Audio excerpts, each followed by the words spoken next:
Hi welcome to simple things. ഇന്ന് നമ്മൾ ഉണ്ടാക്കാൻ പോകുന്ന ചന്ന മസാലയാണ്. അപ്പോൾ തുടങ്ങിയാലോ? ഒരു ചട്ടി എടുക്കുക, ലേശം എണ്ണ ഒഴിക്കുക, അതിലേക്ക് കടുകും വറ്റൽമുളകും ഇട്ട് പൊട്ടിച്ചതിന് ശേഷം ഇഞ്ചി, വെളുത്തുള്ളി, പച്ചമുളക്, ഒരു സവാള അരിഞ്ഞത് ഇതെല്ലാം കൂടെ ചേർത്ത് വഴറ്റി കൊടുക്കുക.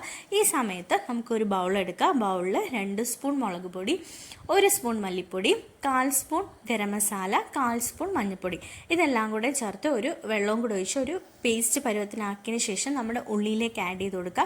എന്നിട്ട് നല്ലോണം ചൂടാക്കിയെടുക്കുക. ഈ സമയത്ത് നമുക്ക് ഒരു തക്കാളി മിക്സിയുടെ ജാറിലിട്ട് നല്ലോണം അടിച്ചെടുക്കുക. ആ മിക്സും കൂടെ ഇതിലേക്ക് ആഡ് ചെയ്ത് കൊടുക്കുക. എന്നിട്ട് നല്ലോണം തിളപ്പിച്ചെടുക്കുക. ഈ സമയത്ത് ഉപ്പ് ആഡ് ചെയ്ത് കൊടുക്കണം. ഏകദേശം തിളച്ച് വരുന്ന സമയമാകുമ്പോഴത്തേക്ക് നമുക്ക് വീണ്ടും ഒരു മിക്സ് തയ്യാറാക്കാം. ഒരു പിടി തേങ്ങയും പെരിഞ്ചീരവും കൂടി ഇട്ട് ഇച്ചിരി വെള്ളവും കൂടി ഒഴിച്ച് പേസ്റ്റ് പോലെ അരച്ചെടുക്കുക. അതും ഈ മിക്സിയിലേക്ക് ആഡ് ചെയ്ത് കൊടുക്കാം. എന്നിട്ട് ഒരു 10 മുതൽ 15 മിനിറ്റ് വരെ നല്ലോണം തിളപ്പിച്ചെടുക്കുക. ഈ സമയത്ത് കുരുമുളക് പൊടിയും കൂടെ ആഡ് ചെയ്ത് കൊടുക്കണം.